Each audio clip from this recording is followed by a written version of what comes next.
తహసీల్దార్ ఆఫీసులో ఒక కంప్లైంట్ ఇవ్వడం జరిగింది. అలాగే మళ్ళీ వెంటనే వచ్చి మున్సిపల్ కమిషనర్ గారు కూడా కంప్లైంట్ ఇవ్వడం జరిగింది. ఇప్పుడు ఈ కౌన్సిల్ మీటింగ్లో కూడా మేమందరం తెలియజెప్పేది ఒకే అంశము, ఆ స్థలాన్ని పురపాలక సంఘంలో ఈ పరిధిలో ఉన్నటువంటి ఈ కౌన్సిల్ ఎప్పుడు కూడా అన్యాక్రాంతం అయ్యేదానికి ఎట్టి పరిస్థితుల్లో మేము ఒప్పుకోము. మేమందరం ఒకే తాటి మీద ఉన్నాం. ఎందుకంటే వాళ్ళు కోర్టు ఆర్డర్లో ఉండేది ఏంటంటే, నాకు తెలిసిన సమాచారం నేనైతే చూడలేదు, నేను కొంతమంది దగ్గర సేకరించిన సమాచారం ప్రకారము 2 రోజులు అది కూడా సేకరిస్తాను. నాకున్న సమాచారం ప్రకారము కేవలం అక్కడ ఏదైనా నిర్మాణాలు ఏదైనా వాళ్ళ ఎంజాయ్మెంట్లో జరుగుతూ ఉంటే ప్రభుత్వాధికారులపై దాన్ని అడ్డుకోకూడదని ఇచ్చారే తప్పనిచ్చి ప్రజలపై దాన్ని పీకేయకుండా ఉండండి నేను ఏమి ఇవ్వాల. కడుపు మండి జనాలకి, వెంకటగిరి ప్రజలకి కడుపు మండితే మొత్తం తలా ఒక రేపులు పెరుక్కొని తీసుకొని వెళ్ళిపోతారు. దాన్ని అడ్డుకోమని కోర్టు ఇవ్వాల. అసలు ఒక అసైన్మెంట్ స్థలాన్ని సెటిల్మెంట్గా మార్చే ప్రక్రియ అసలు ఎలా జరుగుతుంది అనేది కూడా ఎవరికి తెలియడం లేదు. వాళ్ళు ఏ కాగితాలు చూపించారో కోర్టుకి, ఏం చేశారో తెలియదు. కేవలం అక్కడ ఇచ్చినటువంటి డైరెక్షన్ ఎటువంటిది అని అంటే, నాకు తెలిసిన సమాచారం ప్రకారము ప్రభుత్వాధికారులు మాత్రం ఎంటర్ అయ్యి వాళ్ళు అడ్డుకోవద్దని మాత్రమే ఇచ్చారు. ప్రజలు మాత్రం పెరిగేస్తారు. ఇది మాత్రం తప్పదు. అంతేకాకుండా మన మున్సిపల్ మొత్తం పరిధిలో కూడా చాలా దుర్మార్గంగా జరుగుతూ ఉన్నాయి.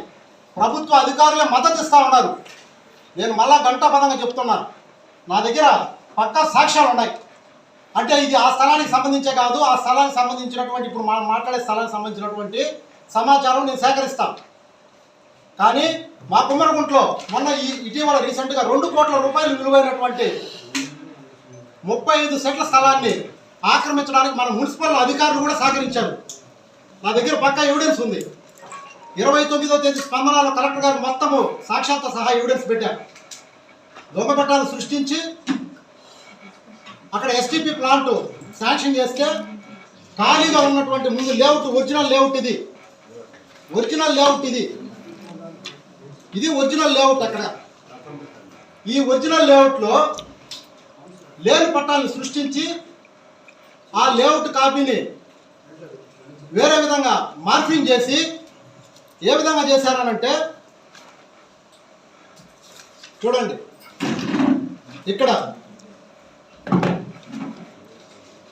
ఈ ప్రాంతంలో 65, 66, 67, 68, 69, 70, 71 అని చెప్పి 7 ప్లాట్లకి నెంబర్లు క్రియేట్ చేసి మళ్ళా వెంటనే దానికి అప్రూవల్ తీసుకొని రావడానికి మన మున్సిపల్లో ఉన్నటువంటి సర్వేయర్ గారి యొక్క ప్రోద్బలంతో రివైజ్డ్ లేఅవుట్ అని చెప్పి అప్పటికప్పుడే తయారు చేసి కమిషనర్ గారు కూడా అనుమతి లేకుండానే వాళ్ళకి చట్టబద్ధత కల్పించి ఆ 6-7 మందికి మళ్ళా దీన్ని ఎటువంటి అప్రూవల్ లేకుండానే తహసీల్దార్ ఆఫీస్కి పంపించి వాళ్ళే మళ్ళీ ఇన్ఫర్మేషన్ యాక్ట్ కింద అడగడము, మళ్ళీ అదే ఇన్ఫర్మేషన్ యాక్ట్ కింద ఈ అనాథరైజ్డ్ రివైజ్డ్ లేఅవుట్ని అప్రూవల్గా దీన్ని చూపించి దీన్ని వాళ్ళు ఇవ్వడము. ఎంత దుర్మార్గం జరుగుతూ ఉందంటే, 2 కోట్ల ఆస్తి మా కుమ్మరగుంట్లో 20 ఏళ్ళ నుంచి మేము కాపాడుకుంటూ వస్తున్నాం. అక్కడ ఏదైనా ప్రభుత్వ కార్యాలయం పడితే వెనకబడిన మా కుమ్మరగుంట ప్రాంతం డెవలప్ అవుతుందని ఒక ఆశతో 20 ఏళ్ళ నుంచి గద్దల్లాగా స్థలాన్ని తన్నుకొని పోవాలి ఎంతమంది ప్రయత్నం చేసినా అక్కడ ఉన్నటువంటి స్థానిక గిరిజనులు, ఎస్సీలు, బీసీలు మేమందరం సమిష్టిగా ఆ స్థలాన్ని కాపాడుకుంటూ వచ్చాం. మా కుమ్మరగుంటలో ప్రజల్లో వాళ్ళకి లేవు, చాలామందికి ఇల్లు లేక ఎస్సీలు చాలామంది ఉన్నారు. మరి మా ఇంటి ముందు ఉన్న స్థలాన్ని మరి వాళ్ళు ఆక్రమించుకుని వాళ్ళు కట్టుకోలేరా? మా చేత కదా. ప్రభుత్వ అధికారులు రెవెన్యూ డిపార్ట్మెంట్లో కొందరు, మున్సిపల్ డిపార్ట్మెంట్లో కొందరు ఎక్కడెక్కడ ఖాళీ స్థలాలు ఉన్నాయో తెలుసుకొని వీళ్ళే సలహాలు ఇచ్చి కొంతమందితో కుమ్మక్కయ్యి లంచాలకు అలవాటు పడి కోట్ల రూపాయలు చేతులు మార్చుకొని దొంగ పట్టాలు సృష్టించి అనాథరైతుడిగా ఎప్పుడో ఎల్వి సుబ్బయ్య గారు ఉన్న టైంలో ఇచ్చినట్టుగా పట్టాలు క్రియేట్ చేసి వాటికి చట్టబద్ధత ఏ విధంగా కల్పించాలని చెప్పి వీళ్ళే సలహాలు ఇస్తూ ఉన్నారు. నేను నిరూపిస్తా. కలెక్టర్ గారికి విత్ ప్రూఫ్తో సహా పెట్టా. వాళ్ళ ఉద్యోగ పరిధి దాటి ప్రవర్తిస్తూ ఉన్నారు. అది ఈరోజు మొన్న నెల క్రితం కుమ్మరగుంటలో కూడా బోర్డు నాటిచ్చాం కమిషనర్ గారి యొక్క సహకారంతో. ఎంతకాలం కాపాడతాం మేము? గవర్నమెంట్ అధికారులు డబ్బులు ప్రతి నెల జీతాలు తీసుకుంటున్నారు కదా. మరి ఈరోజు అది వదిలాము. ఈరోజు ఇప్పుడు మొన్న అది వదిలేసాం. ఈరోజు ఇక్కడికి వచ్చేటప్పటికి నడిబొట్లో కోట్ల రూపాయలు విలువైన ప్రజల ఆస్తి అది. దానికోసం మేము ఎంత దూరమైన పోవడానికి సిద్ధంగా ఉన్నాము. అది కోర్టు డైరెక్షన్ ఇచ్చింది అధికారులకే, ప్రజలకు కాదు. దీన్ని మేమందరం కూడా వ్యతిరేకిస్తాము. ఎట్టి పరిస్థితుల్లో కూడా ఈ యొక్క పాలక వర్గము వీటిని ఎట్టి పరిస్థితులు ఉపేక్షించదు. మా యొక్క అధినాయకుల యొక్క నేదురుమల రామకుమార్ రెడ్డి గారి దృష్టి కూడా తీసుకెళ్లాము. వారు కూడా గట్టిగా స్పందిస్తున్నారు. ఈ విషయంలో అందరికంటే ముందు వారే స్పందించారు. ఆ విషయం చాలా మందికి తెలియదు. త్వరలో దీనికి ఫుల్ స్టాప్ ఆయన నేతృత్వంలోనే పెట్టబోతున్నారని తెలియజేస్తున్నాను. Thank you. భూ కుంభకోణంలో ఉన్నటువంటి పాత్ర గురించి ఇప్పుడు రెండు మాట్లాడారు. ఇది కూడా భూ కుంభకోణం కాబట్టి అన్న ఒక్క మాటన సర్వేర్ గారు 2008-3లో రివైజ్డ్ లేఅవుట్ వేయమని చెప్పేసి మీకు ఏమన్నా కమిషనర్ గారు చెప్పారా? ఆల్రెడీ రిప్రజెంటేషన్ అనేది వచ్చిందండి. దాని మీద అది ఇచ్చాక ఎవరికి రిపోర్ట్ అనేది మెన్షన్ చేయలేదు. ఎవరి పేరు కూడా రాయలేదు. చూడండి సార్. ఓకే అది ఊరికే మాత్రం రెడీ చేసుకున్నాం. రిపోర్ట్ ఇవ్వలేదండి. మీరు ఇదే మాట కట్టుబడతారు సార్? కట్టుబడతారా?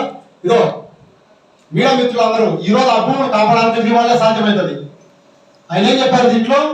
ఎక్కడ కూడా ఈ రివైజర్ లేట్ మేము తయారు చేసాము కానీ అధికారం ఇవ్వలేదు అన్నారు కదా. ఇవ్వనప్పుడు ఇన్ఫర్మేషన్ యాక్ట్ కింద ఇదే రివైజర్ లేఅవుట్ ఇదో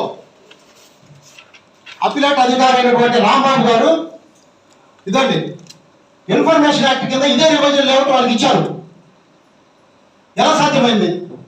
నువ్వు అధికారికంగా అక్కడ సబ్మిట్ చేయనప్పుడు కమిషనర్ గారు సార్ దీని మీద కొద్దిగా వివరణ ఒక అనాథరైజ్ ఆయన చెప్పారు. ఇప్పుడు మేము ఇవ్వలేదని మరి ఎట్లా ఇచ్చినట్టు వాళ్ళు ఇచ్చారు ధృవీకరణ పత్రము. ఇదే సాక్ష్యం. ఈ వీడియో ఎత్తిపెట్టుండండి. రేపు కలెక్టర్ గారి దగ్గర నుంచి వస్తుంది ఎంక్వైరీకి. ఆయన ఒప్పుకున్నారు ఇవ్వలేదని. ఇవ్వనప్పుడు మరి ఇది ఎలా వచ్చింది అంటే ఇక్కడ మీ ఇంట్రెస్ట్ ఏంది, అక్కడ ఆ ఇంట్రెస్ట్ ఏంది? ఎంఆర్ఓ ఆఫీసులో అంత ఆతృత ఏంది?